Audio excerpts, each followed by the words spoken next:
The purpose of this conversation is to share with you the history of the comprehensive system of personnel development in special education in Utah. We hope with this conversation that you'll understand the richness of our past, the richness of our present, and also the richness of our future. With us for this conversation today are several people who know a lot about CSPD in the state. Ken Revis, the specialist in our State Office of Education, who is the chair of the CSPD effort in the state of Utah in special education. Bruce Schroeder is here, who is the director of the Utah Learning Resource Center. And Susan Pfister is here, who was the director of the Utah Learning Resource Center and has a long and very rich history with what's happened in the state related to CSPD. What I'd like to do first is ask Ken to talk a little bit about the legal foundations for the comprehensive system of personnel development in special education. I think that it's unparalleled and perhaps, like in most of history, unique that there was the foresight and thinking that a part of the law in 94-142 and now IDEA would center on the need for an area addressing personnel development, and that is referred to as CSPD, or a comprehensive system of personnel development. And the other amazing thing is that within a public funding format or a tax-based format, that this law also placed a budget amount that a percent of dollars could be used for CSPD, not that it had to be. It is unique in the United States that Utah, through the first special ed director, state special ed director Woody Pace, and the first CSPD person, Cy Freston, kept the emphasis of those dollars to be used for personnel development. And we have over the years then, through that effort, through the development of the consortium, developed, I think, a very unique system of delivering personnel development activities and coordination across pre-service and in-service efforts. Thanks, Ken. I'd like to ask Susan now, if she would, to talk about her history with this concept, the comprehensive system of personnel development. Susan started with this process well before it was formalized into the great system that it is today. And maybe, Susan, you can give us your insight and your reflections on what happened with CSPD during your tenure in helping the state of Utah to develop its system. Well, this is a neat opportunity for me to reflect back on the years that I was affiliated with the Utah Learning Resource Center. And that goes back to 1980, was actually when I was employed part-time by the Utah Learning Resource Center, and I left that position in 1992. I must say that Elwood Pace and Cy Freston were instrumental in creating a new vision for the Utah Learning Resource Center and moving it from simply a media and materials center to a body that could provide staff development for the entire state. I'll never forget Woody Pace and some of the comments that he made early on in terms of his goals for the Utah Learning Resource Center. And those were, one, to strengthen local capabilities. That was one of the primary goals. A second goal that I remember is that we were to improve the teaching and learning that was occurring throughout the state of Utah. And the third primary goal was to disseminate information in regard to promising and validated practices. We conceptualized a consortium, and that consortium consisted of representatives from all of the school districts in Utah and state-operated programs. As Ken said, the consortium was a very unique organization. I still don't think another such group of individuals exists in any other state.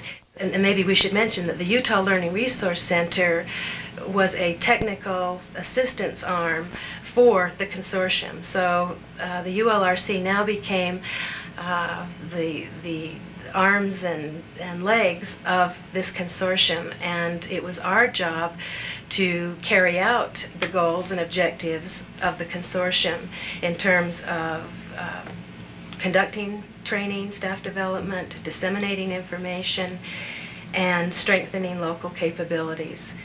We started a newsletter, the Utah Special Educator, which I think continues to be one of the most significant contributions to our state and other states, since it is disseminated beyond just the state of Utah. And that newsletter, from the early beginning, started out as a way to assist people in networking, to highlight promising practices, communicate and disseminate information that was important to educators in Utah. One project stands out in my mind as exemplary along that line, and that is the Utah Mentor Teacher Academy. The Utah Mentor Teacher Academy was conceptualized probably in 1984 in St. George, Utah, in a hotel room. And I'll leave out probably some of the individuals that were involved in that meeting, but I do remember that Cy Freston was instrumental in that effort. Richard Young and Richard West from Utah State University were also instrumental in that, along with Dion Hellstrom from Box Elder School District. And the idea was that exemplary teachers from local school districts would be selected by their district to participate in a 2-year training experience, 2 days a month during the school year.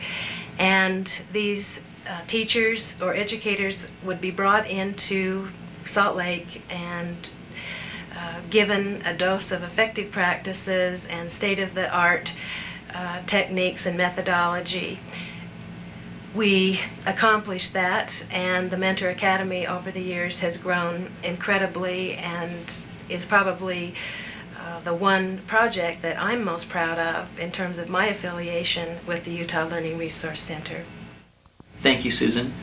Now I'd like to turn to Bruce Schroeder, who's the current director of the Utah Learning Resource Center, who will talk a little bit about what the present is in relationship to the efforts of the Utah Learning Resource Center and its part in this comprehensive system of personnel development. Bruce. I joined the Utah Learning Resource Center in 1987. It was the first year of the Lovett implementation grant that Susan has mentioned. So it was an exciting time to be at the Utah Learning Resource Center. We were training teachers, not just special education teachers, but secondary teachers in all different areas, and finding that not only could we make a difference with the teachers and that they could learn new strategies, but that it made a difference with students with all the different disabilities. And we also measured and did some consumer satisfaction research with the students and found that they liked the strategies also. The Utah Mentor Teacher Academy is now in its 9th year. The consortium has recognized and supported a continuing program to develop key personnel within their districts. We have found that in every district we go to now, there are trained leaders at the school level. When we meet with districts to plan what kinds of personnel development needs they have, often they have used those mentors to help with their needs assessment. They help provide the training, help facilitate change at the school level.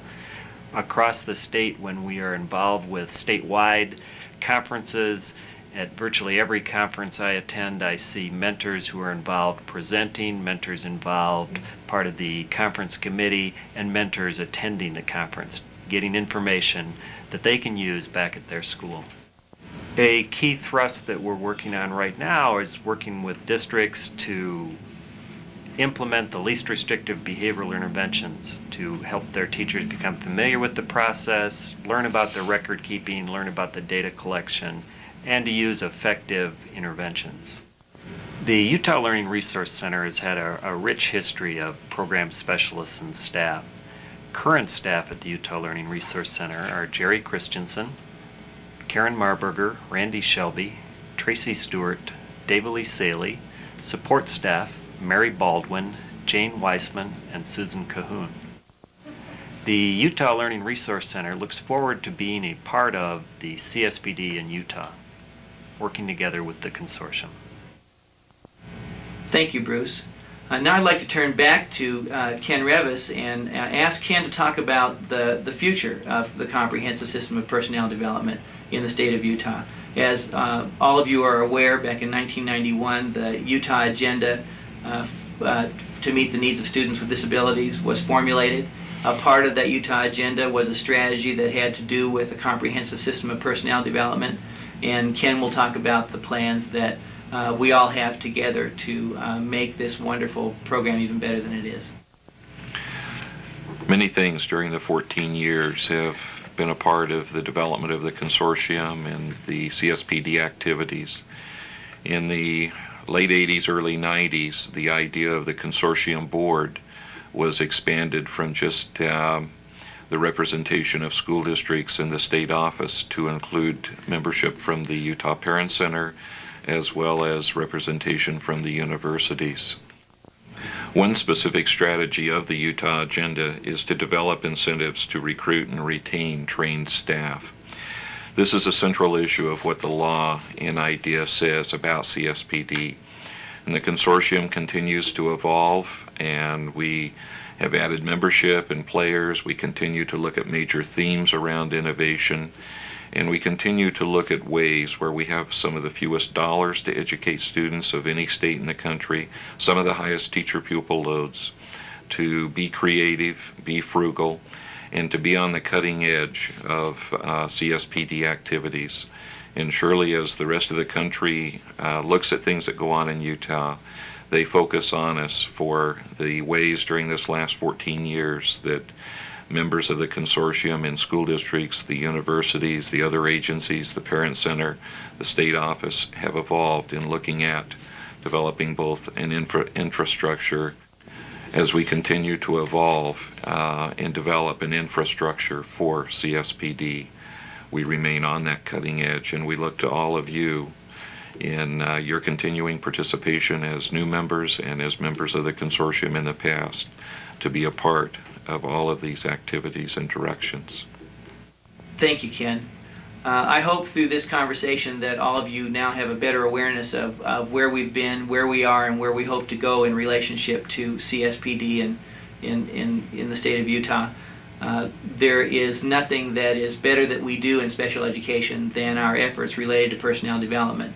No state has a better partnership with universities, school districts, parent centers. Everyone is a partner in this effort to provide the very best training that we can at a pre-service level and an in-service level to make certain that students with disabilities are served by people who have the greatest skills possible. Thank you.